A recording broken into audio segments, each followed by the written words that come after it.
যাবতীয় প্রশংসা আল্লাহ সুবহানাহু ওয়া তাআলার জন্য। শুকরিয়া আদায় করি বলি আলহামদুলিল্লাহ। দরুদ এবং সালাম বিশ্বনবী মুহাম্মদুর রাসূলুল্লাহ সাল্লাল্লাহু আলাইহি ওয়াসাল্লামের প্রতি, যিনি সর্বশ্রেষ্ঠ নবী, সর্বশেষ নবী, যার মাধ্যমে আল্লাহ সুবহানাহু ওয়া তাআলা ইসলামের পরিপূর্ণতা দান করেছেন, যার মাধ্যমে আল্লাহ সুবহানাহু ওয়া তাআলা তার সকল নিয়ামতের পরিপূর্ণতা দিয়েছেন, যাকে প্রেরণের মাধ্যমে আল্লাহ পাক আমাদেরকে জানিয়ে দিয়েছেন আমরা শেষ জামানার মানুষ, আমাদের নবীর পরে আর কোনো নবী যেহেতু নাই, আমাদের পরে আর কোনো উম্মত নাই, আমাদের মাধ্যমেই পৃথিবী কিয়ামত হবে, ধ্বংস হবে, সব কিছু বিলীন হবে। বিল্ডিংয়ের ফাউন্ডেশন যত বড়ই দেওয়া হোক, ভাঙতে বেশি সময় লাগে না। দেখলাম তো গত সপ্তাহে, আল্লাহু আকবার, কি বিশাল বড় বড় বিল্ডিং কিভাবে ভেঙে ভেঙে পড়তেছে। ইরানের শক্তিশালী মিসাইল ক্ষেপণাস্ত্রের আঘাতে ইসরায়েলের তেল আবিব শহরে কিভাবে চূর্ণ বিচূর্ণ হয়ে মাটির সঙ্গে মিশে যাচ্ছে। আমাদের ঢাকা শহর ভাঙতে 2-3 মিনিটের ব্যাপার, কিন্তু গড়তে সময় লাগছে কয়েকশো বছর। সেজন্য আমরাই শেষ উম্মত, আমাদের পরে আর কোনো নবীও যেমন আসবে না, আমাদের পরে পৃথিবীতে নতুন কোনো উম্মতও হবে না। আমরা কিয়ামতের পূর্ব মুহূর্তের মানুষ। রাসূল সাল্লাল্লাহু আলাইহি ওয়াসাল্লামকে জিজ্ঞেস করা হয়েছিল কিয়ামত কবে হবে। আল্লাহ রসুল বিভিন্নভাবে উত্তর দিয়েছেন, কখনো এভাবেও দিয়েছেন, এই যে যেমন আমি এবং কিয়ামত পাশাপাশি, মানে আমি এসে পড়েছি, এখন আমার পরে যার আগমন ঘটবে তার নাম হইল কিয়ামত।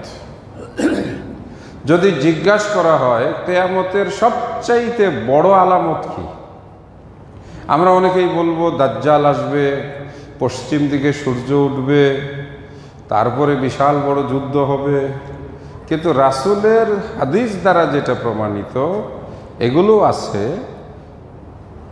কিন্তু যেটা গুরুত্বপূর্ণ বড় আলামত সেটা হলো প্রিয় নবী মুহাম্মদুর রাসূলুল্লাহ সাল্লাল্লাহু আলাইহি ওয়াসাল্লামের আগমন। কোনো অনুষ্ঠান যদি প্রধান অতিথি এসে পড়ে, আর কারোর জন্য অপেক্ষা থাকে না।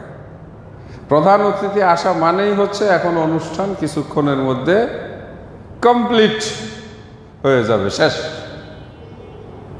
প্রধান অতিথি যতক্ষণ না থাকে ততক্ষণ সবাই খালি অপেক্ষাই করতে থাকে, অপেক্ষাই করতে থাকে। আলহামদুলিল্লাহ, এই কথাগুলো বলার অর্থ হলো আরবি একটি বছর চলে গেল, আমরা কি খবর রাখি? আবার নতুন করে একটা বছর কিন্তু শুরু হইল। যে বছরটি গেল আলহামদুলিল্লাহ আমরা বেঁচে ছিলাম, হায়াত পেয়েছিলাম, ওই বছরে রোজা ছিল, হজ ছিল, ওই বছরে আরাফা দিবস ছিল, কোরবানি ছিল, কত কি ছিল। আবার নতুন করে বছর শুরু হইল। আরবি বছরের প্রথম মাসের নাম কি? মুহররম। মুহররম পবিত্র মাস, মর্যাদাপূর্ণ মাস। আরো সহজ করে বললে খুব গুরুত্বপূর্ণ দামি মাস।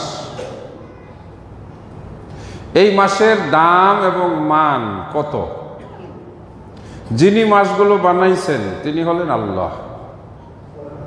আল্লাহ নিজে বলেন, আমি মাস বানিয়ে দিয়েছি তোমরা যেন গণনা করতে পারো।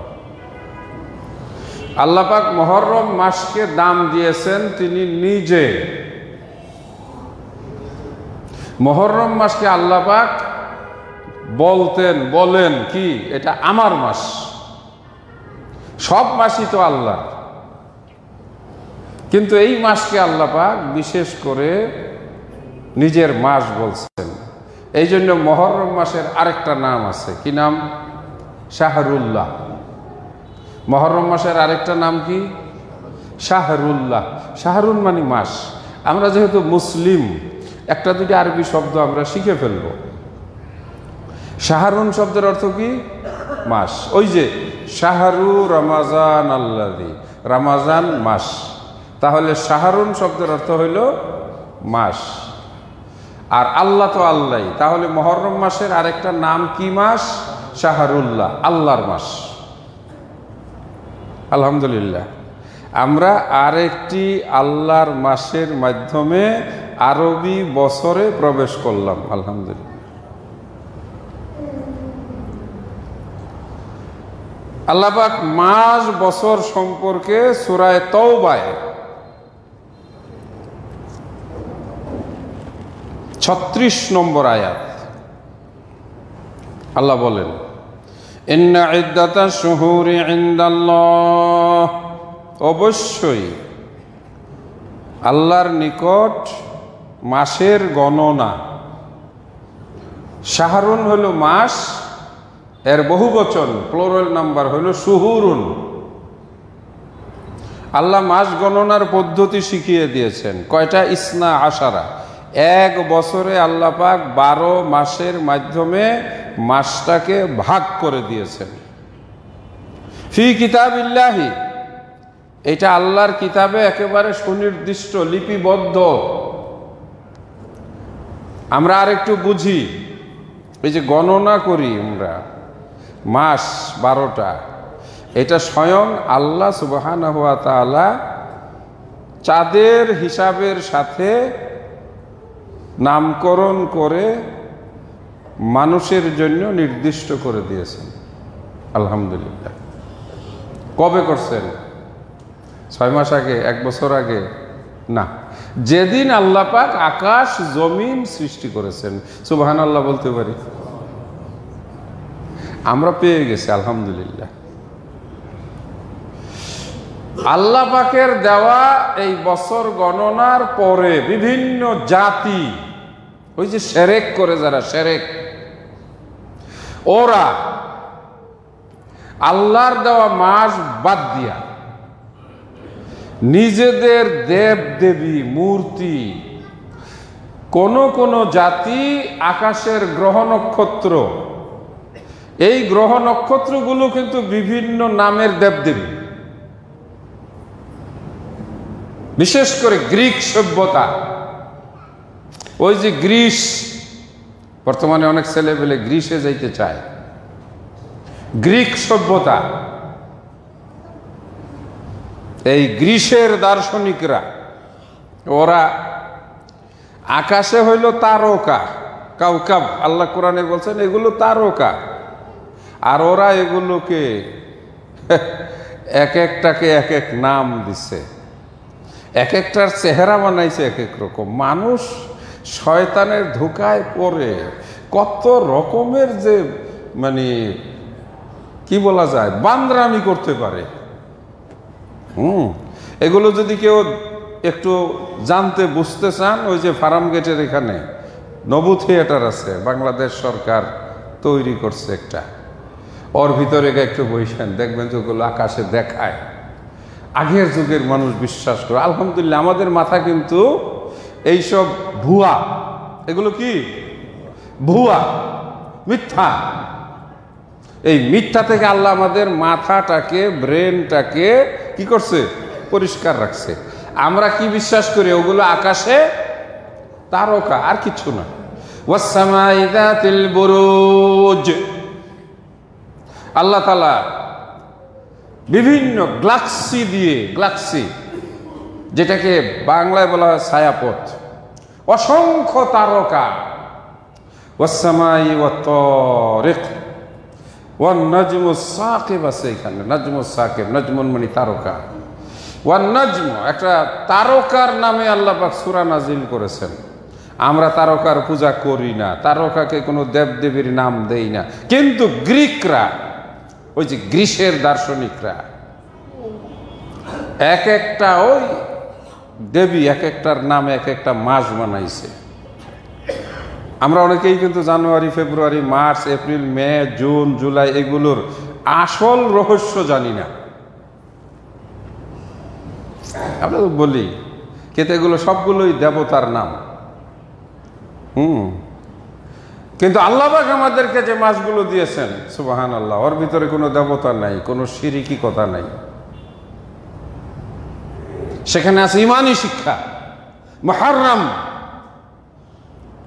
আল্লাহ পাক বান্দার জন্য এই আরবি বছরের, চন্দ্র বছরের, আল্লাহর দেওয়া বছরের প্রথম মাসেই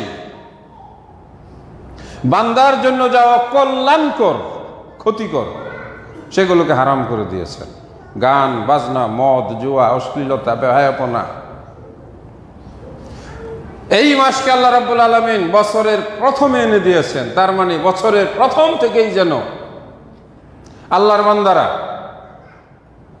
হারাম কাজ থেকে দূরে থাকে, হারাম কাজ থেকে দূরে থাকে। আর যুলহজ্জা, বছরের শেষ মাসে আল্লাহ পাক দিয়েছেন হজ। হজের মাধ্যমে একেবারে পরিষ্কার, কমপ্লিট, পূর্ণাঙ্গ একজন মুসলমান। আলহামদুলিল্লাহ। মুহররম দিয়ে শুরু আর জিলহজ মাস দিয়ে শেষ।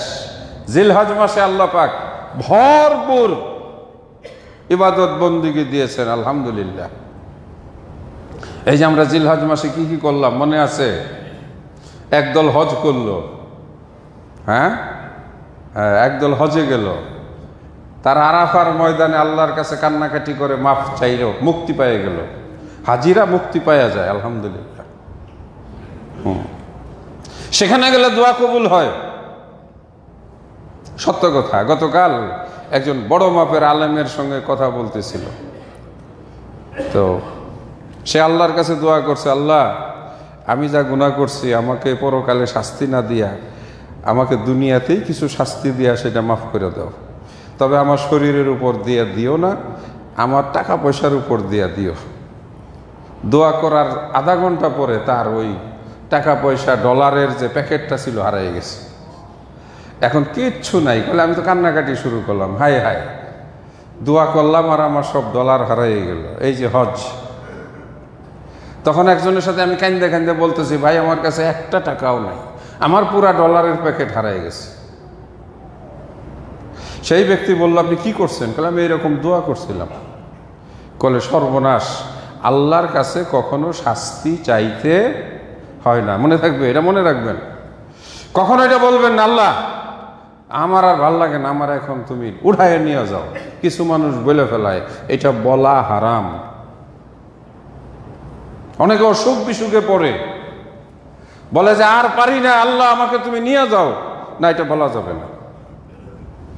অনেকেই আল্লাহ রাব্বুল আলামিনের রহমত, দয়া, এই বিষয়ে সে হতাশ হয়ে যায়। সে কি হয়ে যায়? হতাশাগ্রস্ত হয়ে যায়। এটা হারাম, নিষেধ।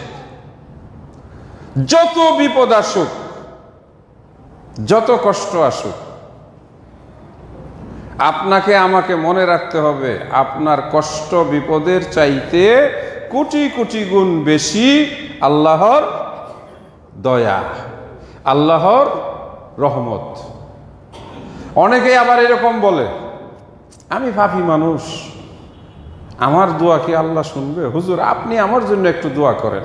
এই যে হুজুরের কাছে গেলাম, হুজুরের কাছে দোয়া চাইলাম, এই সুযোগে হুজুরও একটা চান্স নিয়ে নেয়। আমাদের দেশে এই ব্যবসাটা ভালো চলে, দোয়ার ব্যবসা। একদল মৌলবী মৌলানা আছে, একেবারে রুমাল সুমাল দেয়, মাথা টাথা ঢুইকা নতুন বউয়ের মতো হইয়া থাকে। মনে হয় যে ওনার মতো ফেরেশতা মানুষ জগতে আর কেউ নাই। আর সাধারণ মানুষ মনে করে আমি পাপী, আমি গুনাহগার, আল্লাহ কি আমার কথা শুনবে? হুজুর আপনি একটু আমার জন্য দোয়া করেন। হুজুরে খালি পকেটের দিকে তাকায় আর হাতের দিকে তাকায়, কয় টাকার নোট বের করে। হ্যাঁ, নোট দেখা দোয়া লম্বা খাটা করে। 50 টাকা দিবেন, 2 কথায় দোয়া শেষ। 100 টাকা দিবেন, আর একটু লম্বা হবে। 500 টাকা দিবেন, আপনার বাপ দাদা নিয়ে আসবে। 1000 টাকার নোট দিলে দেখবেন যে দুয়ার মধ্যে আপনার 14 গোষ্ঠী সব বেহেশতে বাড়াই দিচ্ছে। এই ধরনের দোয়াও কিন্তু শরীয়তে জায়েজ। আল্লাহ সুবহানাহু ওয়া তাআলা বলেন, বান্দা তুমি গুনাহ করবে, এটাই তোমার স্বভাব। আমি তোমার ভিতরে এই স্বভাব দিয়েছি, আমি তোমাকে মিশ্রিত করে বানাইছি ভালো এবং মন্দ দিয়ে। মানুষের ভিতরে 2টা স্রোত প্রবাহিত, ওয়া নাফসি ওয়া মা সাওয়াহা ফাআলহামাহা ফুজুরাহা ওয়া তাকওয়াহা। আপনার আমার ভিতরে 2টা নদীর স্রোত, একটা হইল পাপ ফুজুর, আরেকটা হইল তাকওয়া আল্লাহর ভয়। এই জন্য প্রত্যেকটা মানুষ, এমনকি আবু বকর রাদিয়াল্লাহু তাআলা আনহু বলেন, ইয়া রাসূলুল্লাহ, আপনার কাছে যখন থাকি মন থাকে একরকম, বাড়িতে যখন যাই মন হয়ে যায় আরেক রকম। আপনাদের আমাদের হয় না?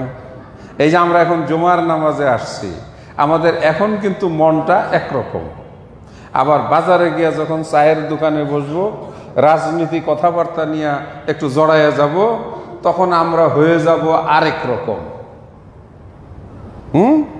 মসজিদে নামাজ পড়ার সময় থাকি একরকম, ব্যবসা করার জন্য মনটা হয়ে যায় আরেক রকম। এটা দোষের না।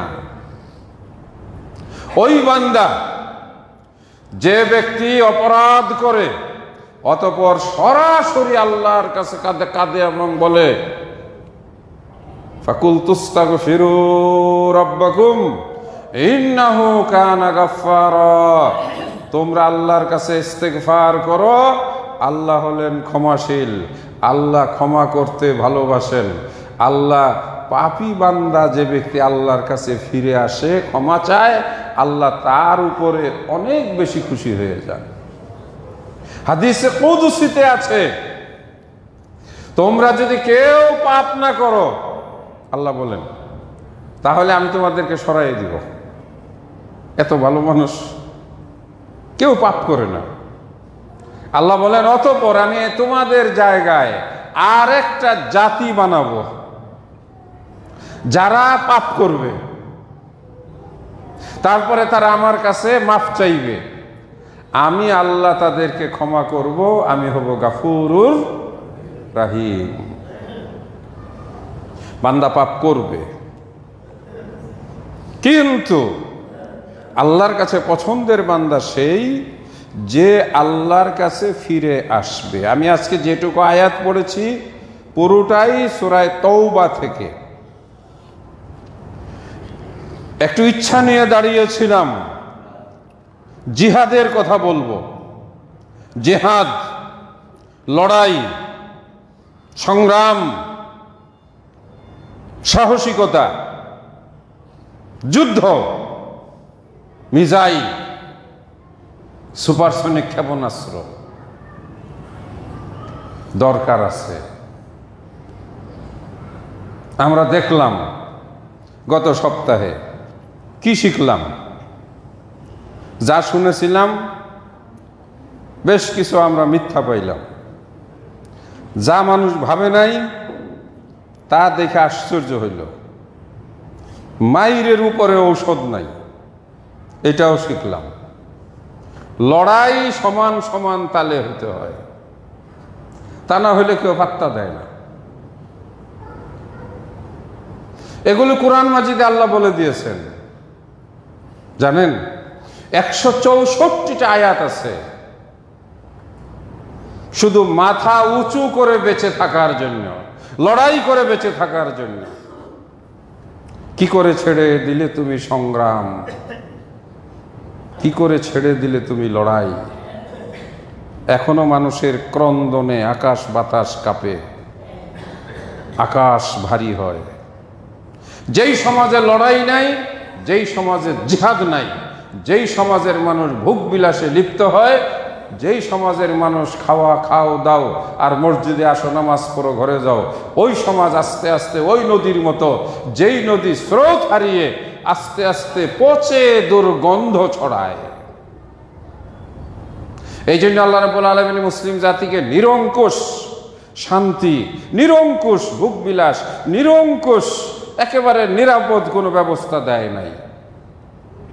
এদের উপরে যত বিপদ আপদ আসে এরা ইমানের দিক থেকে তত বলিয়ান হয়।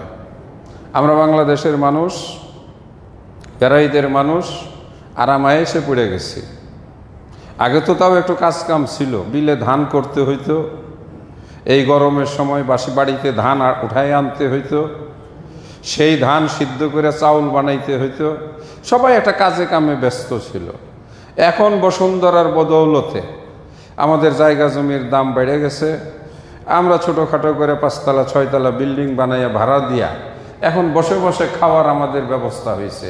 আর এই সুযোগে আমাদের ছেলেপেলেরা ওই নদীর পাড়ে মহা উৎসবে গাঞ্জা, এটা হইলো একেবারে নিচের মানের, এরপরে উপরের লেভেলে যা আছে সবগুলো এখানে টং বানাইয়া নারী পুরুষ মিলিয়া গান বাজনা বাজাইয়া মসজিদের মুসল্লিদের নামাজে ব্যাঘাত ঘটাইয়া কত কি যে শুরু হয়ে গেছে বেড়াইতে, নাউজুবিল্লাহ।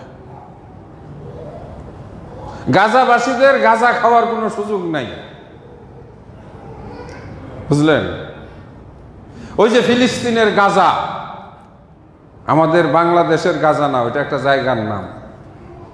তবে আমি কি বলতে চাচ্ছি, গাজার মানুষেরা গাঞ্জা খাওয়ার সময় পায়, ওরা তো সারাক্ষণ খালি ইসরায়েলের বোমা হামলা গুলির ভয়ে তটস্থ থাকে। এই জন্য মুসলমানের জীবনে যুদ্ধ জিহাদ অপরিহার্য। আর যুদ্ধ জিহাদ যদি মুসলমানের জীবনে না থাকে, এরা ভোগ বিলাসে গান বাজনায়, যত রাজা বাদশাহ যারা যুদ্ধ করেছে তারা মাথা উঁচু করে বেঁচেছিল, যারা ভোগ বিলাসে লিপ্ত হয়েছে তাদেরকে অপমানজনক লাঞ্ছিত মৃত্যুবরণ করতে হয়েছে। মুঘল সাম্রাজ্য বলেন, সালতানাত বলেন, নবাবী সাম্রাজ্য বলেন, নবাব আলীবর্দী খাঁ, হ্যাঁ, নবাব সিরাজউদ্দৌলা, যে নবাবী আমল, তার আগে হলো মুঘল আমল, তার আগে হলো সালতানাতি আমল, তার আগে হলো ঘুরি রাজবংশ, মোহাম্মদ ঘুরি অমুক, তার আগে গজনির সুলতান মাহমুদ, ইখতিয়ার উদ্দিন মোহাম্মদ বখতিয়ার খলজি, এরা যারা যোদ্ধা ছিল সারা ভারত উপমহাদেশের সেই সময়ে কোটি কোটি হিন্দু ছিল, মুসলমানদের তোয়াজ করছে। আর এখন মুসলমানেরা আমরা হিন্দুদের তোয়াজ করে বেঁচে থাকি। আমরা মাদকে নেশায় ডুবে গেছি। মুহররম মাস, আল্লাহ নাম রেখেছেন কি? মুহররম। মুহররম শব্দের মূল শব্দ বাইর করেন কি? হারাম। হারাম থেকেই তো মুহররম, আরবি শিখাচ্ছি। আল্লাহ হারাম দিয়া শুরু করেছেন। হারামের আরেক অর্থ আছে, হারাম মানে উচ্চ মর্যাদা সম্পন্ন। এই জন্য কাবা ঘরের চত্বরকে, সীমানাকে কি নাম বলে? হারাম শরীফ। আচ্ছা, হারাম শরীফের একটা বাংলা অর্থ হইল ওই জায়গাটা পৃথিবীতে সবচাইতে সম্মানিত জায়গা, তাই না? কতটা সম্মানিত, আল্লাহ সম্মান দিয়েছেন। ওখানে 1 রাকাত নামাজ পড়লে 1 লক্ষ রাকাতের সওয়াব পাওয়া যায়। আল্লাহ পাক ওই জায়গার এত মর্যাদা দিয়েছেন, নারী পুরুষ একসাথে নামাজ পড়লেও কারো নামাজ নষ্ট হয় না। একসাথে আল্লাহর ঘরের পাশে নারী পুরুষ একসাথে তোয়াফ করে, কেউ কারো দিকে তাকায় না। এটা হলো মর্যাদার দিক দিয়ে অর্থ। আবার আরেকটা কি? ওই জায়গা হারাম। হারাম মানে কি? সর্বনাশ। এখানে মনের ভিতরে কোনো কুচিন্তা আনা যাবে না। মহিলা আপনার পাশে যা তোয়াফ করতেছে, আপনি তাকাইবেন, আপনার ভিতরে যে আছে সেই বলবে, এই বেটা, মহিলার দিকে তাকাচ্ছে, জাগস, জানো সেই জায়গার নাম কি? এটা হলো হারাম শরীফ। হারাম, ডবল গুনাহ, ধ্বংস। ওই যে হারাম শরীফে বলছে আল্লাহ আমার মালের উপর দা শাস্তি দিও।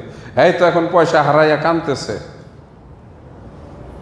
তখন এক বড় আলেম বলছে ভুল হয়ে গেছে, যাও আবার গিয়ে হারাম শরীফে চোখের পানি ফেলাইয়া চোখ বুক ভাসাইয়া কান্দা বলল, আল্লাহ ভুল হয়ে গেছে। তোমার শাস্তি নেওয়ার মতো আমার শরীরে শক্তি নাই, এটা করা যাবে না। আল্লাহ, আমি বিপদে পড়েছি, আমার বিপদ উদ্ধার করো।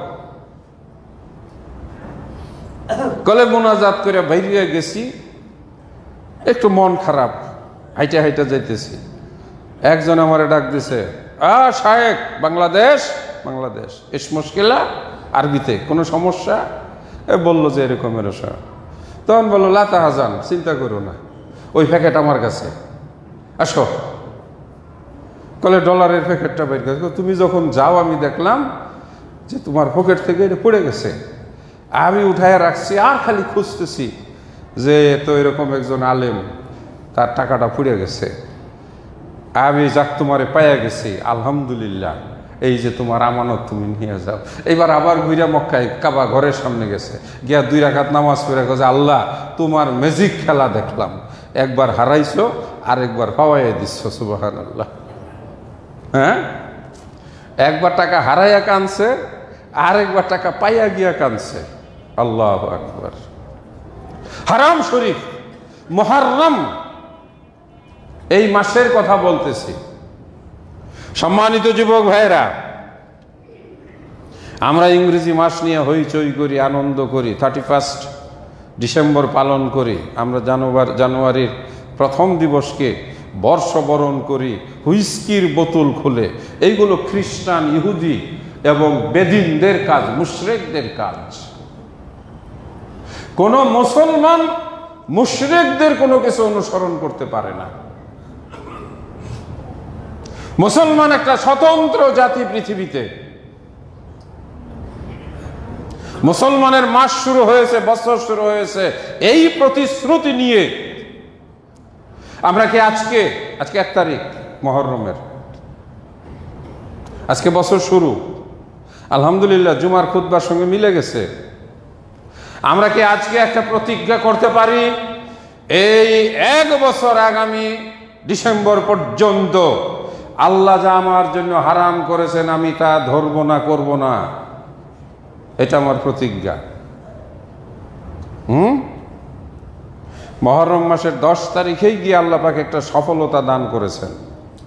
মূসা আলাইহিস সালাতু ওয়াস সালামকে দুর্বল বর্ণনা, এই বর্ণনাগুলো বাইবেলের বর্ণনা, খ্রিস্টানদের। এই বর্ণনাগুলো আমরা তেমন গুরুত্ব দেই না, কিন্তু হানাফি সমাজের আলেমরা একেবারে মন্ত্রের মতো বলে আল্লাহ মুহররম মাসের 10 তারিখ পৃথিবী বানাইছে, মুহররম মাসের 10 তারিখ আদম হয়েছে, মুহররম মাসের 10 তারিখ আদমরে দুনিয়ায় পাঠাইছে, মুহররম মাসের 10 তারিখ নূহ নবী নৌকায় উঠছে, মুহররম মাসের 10 তারিখ আল্লাহ তাআলা নূহ নবীর নৌকা জুদি পাহাড়ে নিয়ে ঠেকাইছে। এগুলো একদমে বলে, ভিত্তি নাই। তবে যেটা কোরআন দ্বারা প্রমাণিত সেটা হলো আল্লাহ পাক সাহসী, অন্যায়ের প্রতিবাদকারী। আমি একটু থামছি, আমরা অন্যায়ের প্রতিবাদ ছেড়ে দিয়েছি। আমরা মুসল্লি হাজার হাজার, মসজিদ ভরে যাই আমরা মুসল্লিতে।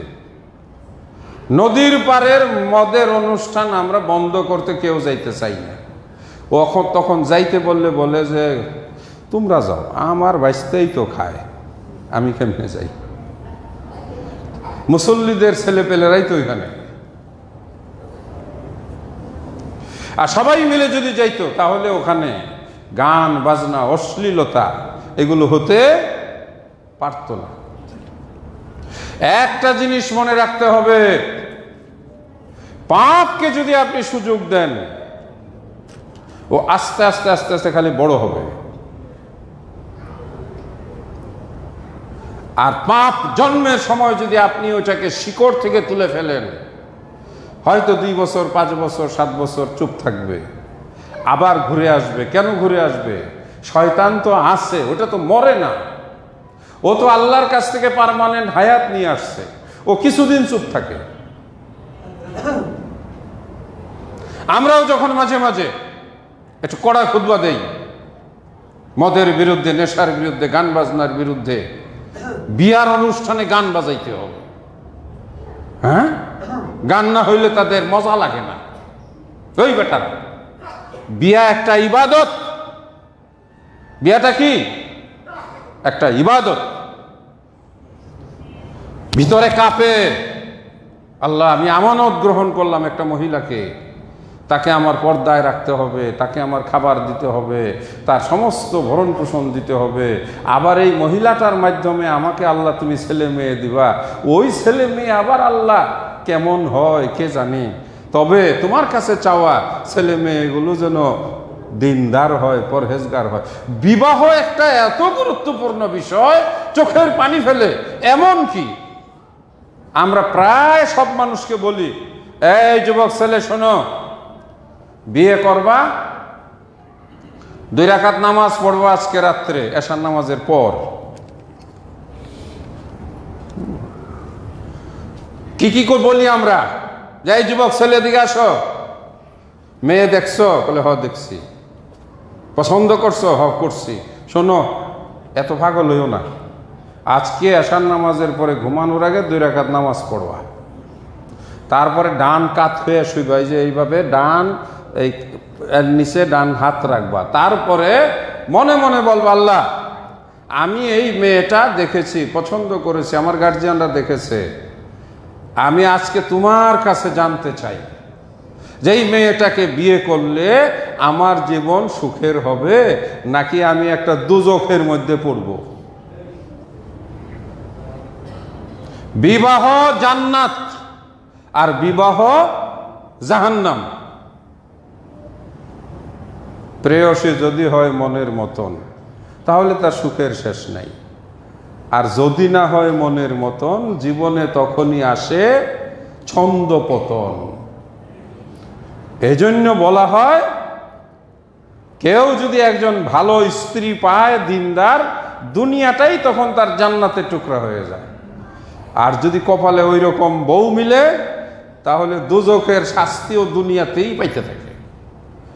এই যে বললাম দোয়া পড়া, আল্লাহুম্মা আস্তাখিরুকা, এই দোয়ার শুরু, এটাকে বলা হয় দোয়ায়ে ইস্তিখারা। আল্লাহর কাছে কান্নাকাটি করে বলতে হয় যে আল্লাহ আমাকে একটা ভালো জীবন সঙ্গী মিলিয়ে দাও। বেটাদের এগুলোর কোনো কিছু নাই, ওযু নাই, নামাজ নাই, কিছু নাই। ইবলিসের নাতনি বিয়া করবে গান বাজনা বাজাইয়া, 2 দিন পরে মামলা খায়। কলে অমুক কই? কলে বউরে মারছিল, এখন জেলে আছে। বাংলাদেশে 58,000 থেকে 60,000 মামলা আছে শুধু এই নারী নির্যাতনের। কিচ্ছু না, খালি একটা ধমক দিছে, মামলা দিয়ে দিছে। আর নারী নির্যাতন মামলা করলেই 3 মাসের মধ্যে জামিন নেই। বানাও, গান বাজনা বাজাও, হ্যাঁ, আমাদের কথা তো ভালো লাগে না, আফসোস। আল্লাহর নবী বলেছেন ওলিমা করো, ওলিমা। হিন্দুরা করে বউ ভাত, আমরা হিন্দুদের বউ ভাত আনছি, আমাদের ওলিমা বিদায় দিছি। আল্লাহ রসুল বলছেন গরিব ধনী সব মিলাইয়া দাওয়াত দিবা, আমরা বাইসা বাইসা দাওয়াত দিই, দামি কার্ড বানাই, এক এক কার্ডে আমরা 100-150 টাকা খরচ করি, অপচয়। উদ্দেশ্য থাকে কামাই, যাতে করে কিছু টাকা পায়। সব জায়গায় আমরা হারামে ঢুকে গেছি। লা হাওলা ওয়ালা কুওয়াতা ইল্লা বিল্লাহ। মুহররম মাস শুরু হলো, এই মাসের 10 তারিখ আশুরা। আশুরা মানে হচ্ছে 10ম দিবস, তারিখ। মূসা আলাইহিস সালাতু ওয়াস সালামের কথা বলছিলাম, ছিলেন সাহসী, অন্যায়ের প্রতিবাদকারী। ওই সময়ের দুর্দান্ত ভয়ঙ্কর, এই যে বর্তমান সময়ের নেতানিয়াহু বলেন বা ট্রাম্প বলেন, এদের চাইতেও ভয়ঙ্কর শাসক ছিল। নাম কি? ফেরাউন। যেই ফেরাউনের লাশ আল্লাহ রেখে দিছেন, এতটাই সে অহংকারী ছিল, নিজেকে খোদা বলে দাবি করছিল, রব বলে। মুসা আলাইহিস সালাম পাত্তা দেয় নাই। ইমানদার কখনো স্বৈর শাসককে ভয় পায় না। তীব্র প্রতিবাদ করেছিলেন, তুমি কোনো রব নও, তুমি মানুষ। মুসা আলাইহিস সালাতু ওয়াস সালামকে আবার ফেরাউন কিন্তু ভয়ও পাইত। ফেরাউন এটা জানে যে আমি 2 নম্বর, মুসা 1 নম্বর। কথা প্রসঙ্গে কথা আসে, মঙ্গোলীয় শাসক চেঙ্গিস খান, চেঙ্গিস খানের রাজত্ব বর্তমান চীনের ভিতরে, এক ভয়ঙ্কর দুঃসাহসী সেনাপতি ছিলেন চেঙ্গিস খান। ইউটিউবে আপনারা দেখতে পাবেন, চেঙ্গিস খান দিলেই। এই পৃথিবীতে যে কয়জন যোদ্ধা কোটি কোটি মানুষ হত্যা করেছে, 1জন 2জন না, লাখ লাখ না। চেঙ্গিস খানের সামনে দাঁড়ানোর মতো জমিনের উপরে কোন রাষ্ট্রনায়ক বাদশাহ যোদ্ধা ছিল না। কিন্তু মাত্র 33 বছর বয়সের একজন যুবক মুসলিম সেনাপতি এতটাই সাহসী ছিলেন, দুর্দমনীয়, যে লক্ষাধিক সৈন্যের ভিতরে তিনি একেবারে চেঙ্গিস খার সামনে গিয়ে তাকে আঘাত করেছিলেন। চেঙ্গিস খা সারা জীবন বলতো যে আমি সাহসী মানুষ দেখেছি, এইরকম কোনো সাহসী মানুষ দেখি নাই। এবং তিনি বলতেন যে ইমানের যে শক্তি আমি এই যুবকের ভিতরে দেখেছি। ইমানদার সে সাহসী হয়। মুহররম মাস, আমি দাওয়াত দিচ্ছি, আপনারা একটু কথা বলেন, সাহসী হন, একটু আওয়াজ দেন। যে মহল্লায় আমি খুতবা দিচ্ছি এখানে আমাদের মদ নেশা ঢুকে গেছে, এই আশেপাশে বিক্রি হয়। আমি সপ্তাহে 1 দিন আসলে খোঁজ খবর তো নিয়ে আসি। আমি একেবারে রিসেন্ট ঘটনাকে সামনে নিয়ে কথা বলি। আজকে মুহররম, হারাম, হারাম মাসে আমরা হারাম কাজ থেকে ফিরে আসব, এটাই হোক আমাদের প্রতিজ্ঞা। বলি ইনশাআল্লাহ। আমি হারাম করব না, আমি হারাম খাবো না, আমার চোখের সামনে হারাম কাজ কাউকে করতেও নাকি ভয় পাইতেছেন? আর যদি মনে করেন আমার কি, আমি বলতে যাব কেন, আমি বইলে দোষী হব কেন, আর খাইয়া তোরা মরবি, আমার কি। আল্লাহ কিন্তু যখন আযাব দেয়, গজব দেয়, তখন কিন্তু বাঁচে না, তখন একেবারে সবার উপর দেয়, ডল না যায়। লূত আলাইহিস সালামের কওমকে উল্টায়া দিচ্ছে যখন ফেরেশতা জিবরাইল আলাইহিস সালাম এবং মিকাইল আলাইহিস সালাম গেলেন, সংবাদ দেওয়া হলো যে এখানে একজন ইমানদার মানুষ আছে, ওই কুঠুরিতে বসে দিনরাত আল্লাহর ইবাদত করে। বলে পাইছি, ওর ওখান থেকেই শুরু করব, মাটি উল্টানোর কাজটা ওরে দিয়া উদ্বোধন করব। তো বলল কেন? বলে ও যে ঘরের ভিতরে বসে বসে খালি একা একা ইবাদত করে, আর পুরা সমাজ যে পাপে ডুবে আছে, ও তো ঘর থেকে বের হয়ে কোনোদিন প্রতিবাদ করে না। আপনার এই গলিতে যুবকরা ইয়াবা বেচবে, আপনি আস্তে করে আইসা মসজিদে নামাজে ঢুকবেন, এটা মনে করবেন না যে আল্লাহ আপনার উপরে খুশি হইয়া জান্নাত নিয়ে পৃথিবীতে আইসা গেছে। নো, বরং আপনার উপরে আল্লাহর ক্রোধ, তার বিচার, তার গজব আগে নাজিল হবে। কেন? আপনি ওই অবুঝ যুবক ছেলে, তরুণ ছেলে, ও তো বুঝ কম, ওর এখন যুবক যৌবন শরীরে, ফলে সে ভালো মন্দ তত বুঝতে পারে না। আপনারা মুরব্বীরা যদি তাকে বুঝাইতেন, নিয়ে বসতেন, ইংরেজিতে বলে কাউন্সিলিং করতেন, তাহলে এই যুবকটা তার জীবনটা ধ্বংস থেকে ফিরে আসতো। এ হয়তো 5 বছর 10 বছর পরে গিয়ে বুঝবে, কিন্তু তখন বুঝলে তো লাভ হবে না। মুহররমের কি শিক্ষা? নবী মুহাম্মদুর রাসূলুল্লাহ সাল্লাল্লাহু আলাইহি ওয়াসাল্লামের নাতি আলী রাদিয়াল্লাহু তাআলা আনহুর পুত্র আলীকে শিয়ারা দেখেন, এই যে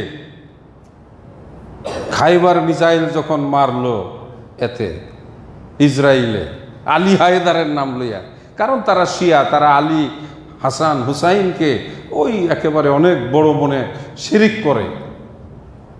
আলী রাদিয়াল্লাহু তাআলা আনহু, যাকে শেরে খুদা বলা হয়, তার পুত্র ইসমাইল, তার পুত্র হযরত হাসান এবং হুসাইন রাদিয়াল্লাহু তাআলা আনহুমা কারবালার প্রান্তরে জীবন দিয়েছিলেন অন্যায় শাসনের বিরুদ্ধে প্রতিবাদ করে।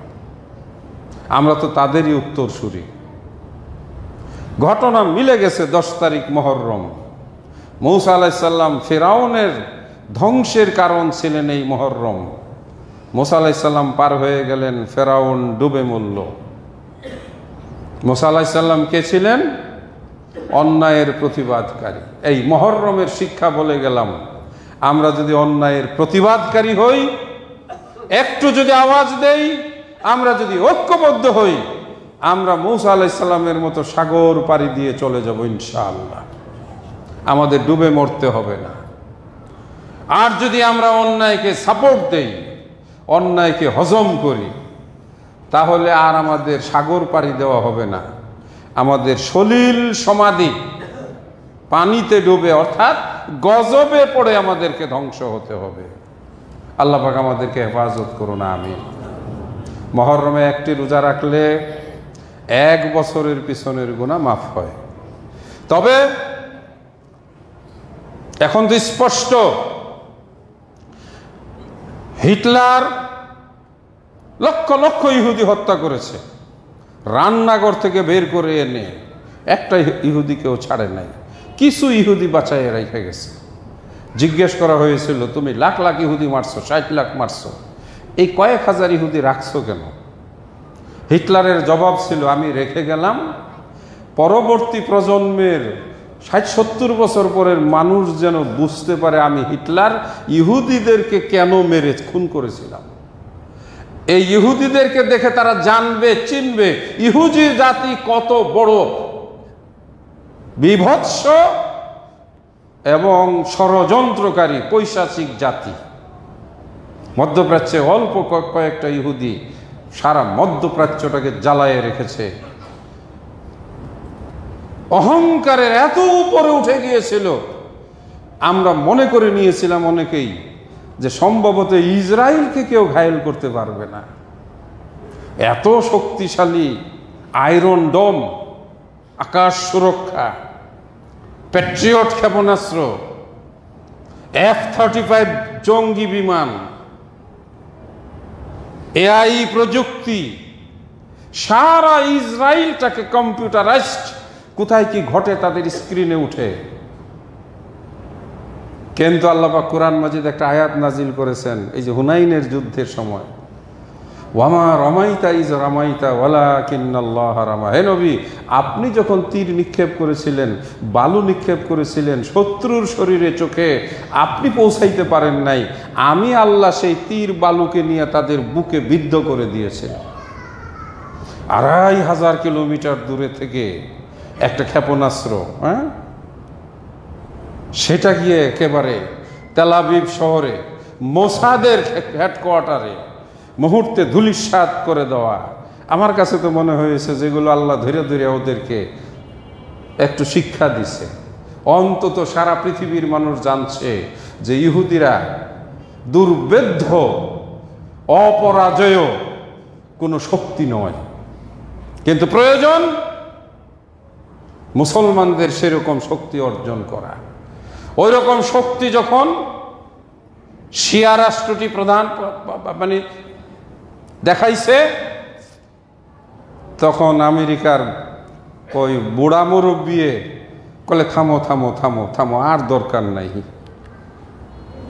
আজকের এই মুহররমের খুতবা আমাদের সকল জায়গায় অন্যায়কে প্রশ্রয় দিলে অন্যায়কারী আপনার ঘাড়ে উঠবে।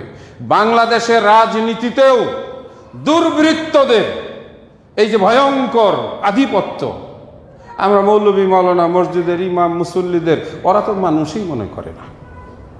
কারণ আমরা চুপ থাকতে থাকতে থাকতে আমাদের ভিতরে যে একটা আত্মা আছে সেটাও নাই। হুমরা চুমরা, মোটা সুটা, দাড়ি নাই, মোছ নাই, বড় গুফ, এরা রাজনীতি করে, এরা দেশের নেতৃত্ব দেয়, আমরাও তাদেরকে ডাইকে আইনা চেয়ার দিয়া প্রধান অতিথি বানাই, তারাও মনে করে আমাদের উপরে কে আছে। এভাবে আমরা ইমানদারেরা, মুসলমানেরা পিছিয়ে পড়েছি, দুর্বল হয়েছি। মনে আছে এতটা লম্বা খুতবা কেন, কি নিয়ে আলোচনা করলাম? আজকে মুহররমের 1 তারিখ। ইমাম হুসাইন রাদিয়াল্লাহু তাআলা আনহু এই মুহররম মাসে বেরিয়েছিলেন মদিনা থেকে কুফায় যাওয়ার জন্য, লড়াই করে শহীদ হয়েছেন। কিন্তু আত্মসমর্পণ করেননি। হাজারটা ঘটনা আছে, আমরা তো দুই একটা বলি। আমরা মদ পানকে বেড়াই থেকে নির্মূল করব, মুহররমে আমাদের এটা হোক প্রতিশ্রুতি, প্রতিজ্ঞা, ইনশাআল্লাহ। আল্লাহ আমাদেরকে তৌফিক দান করুন, আমিন। আকুলু কাউলি হাযা ওয়া আস্তাগফিরুল্লাহ লি ওয়া লাকুম ওয়া লিসাইরিল মুসলিমিন। আল্লাহু আকবার।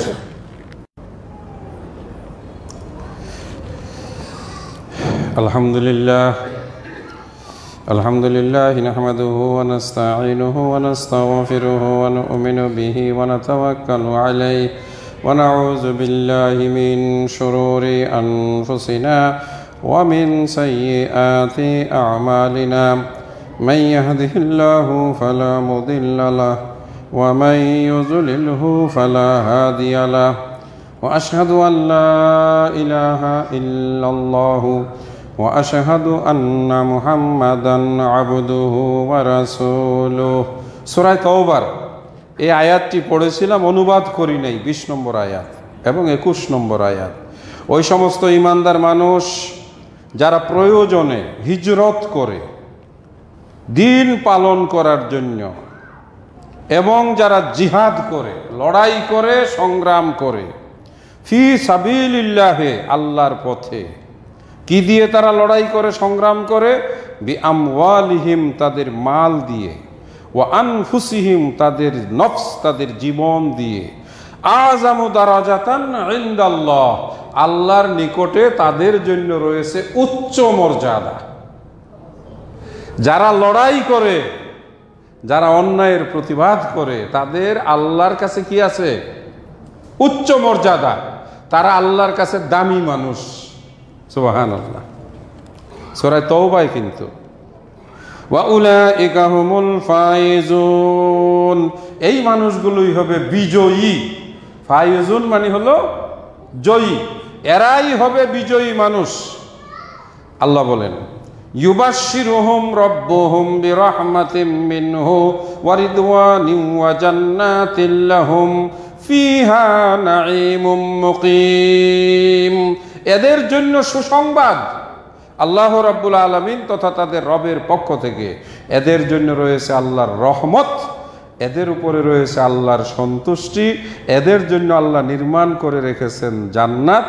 এরা এক স্থায়ী নিয়ামতে পরিপূর্ণ জান্নাত তারা লাভ করবেন। কারা? যারা অন্যায়ের প্রতিবাদ করে, অন্যায় কাজে যারা বাধা দেয়। এখানেই শেষ না, খালিদিনা ফিহা আবাদা, এদেরকে আল্লাহ পাক যে নিয়ামতে পরিপূর্ণ জান্নাত দিবেন, সেখানে তারা চিরকাল থাকবে। ইন্নাল্লাহা ইনদাহু আজরুন আযীম, অবশ্যই আল্লাহ রাব্বুল আলামিনের নিকট এই সব অন্যায়ের প্রতিবাদকারী মানুষের জন্য রয়েছে এক বিরাট বড় পুরস্কার। আল্লাহু আকবার। আল্লাহুম্মা সাল্লি আলা মুহাম্মদ ওয়া আলা আলি মুহাম্মদ কামা সাল্লাইতা আলা ইব্রাহিম ওয়া আলা আলি ইব্রাহিম ইন্নাকা হামিদুম মাজিদ। আল্লাহুম্মা বারিক আলা মুহাম্মাদিন ওয়া আলা আলি মুহাম্মাদিন কামা বারাকতা আলা ইব্রাহিম ওয়া আলা আলি ইব্রাহিম ইন্নাকা হামিদুম মাজিদ। ইবাদাল্লাহ রাহিমাকুমুল্লাহ, ইন্নাল্লাহা ইয়া'মুরু বিল